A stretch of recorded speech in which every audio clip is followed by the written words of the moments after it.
Gunpur college रे आत्मसुरक्षा तालीम कार्यक्रम है उद्यापित। रायगढ़ जिला गुणपुर कॉलेज रे आत्मसुरक्षा तालीम शिविर कार्यक्रम आज शनिवार दिन 11:30 उद्यापित हो जाइछि। एही तालीम शिविर फेब्रुआरी 5 तारिख रु 15 तारिख पर्यंत जारी रहितला।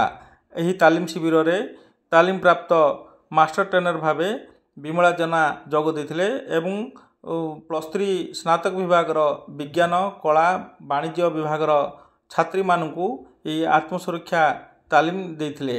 तेबे आज होची उद्यापित दिवस थिला। एही कार्यक्रम रे कॉलेज अध्यक्ष शशिभूषण महांती अध्यक्षतार एक सभा अनुष्ठित होइतला। एही सभारे मुख्य अतिथि भावे गुणपुर थाना अधिकारी उत्तम कुमार साहू जोग देथिला बेले ओडिया विभाग मुख्य जगन्नाथ देव अतिथि परिचय करथिले एवं गणित विभाग मुख्य अम्य रंजन महांती मध्य उपस्थित रहिथिले। एही आत्मसुरक्षा उपरे उपकारिता उपरे विश्लेषण करथिले।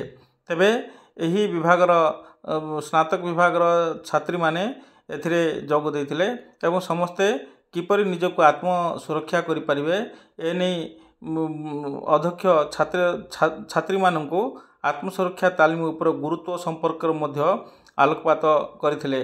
तेबे ए कार्यक्रम रे गुणपुर थाना अधिकारी उत्तम कुमार साहू जोगदे पिला मानू उत्साहित करथिले एवं सेमानकु समस्त तालीम नेथिबा छात्री मानू पुरस्कृत करथिले।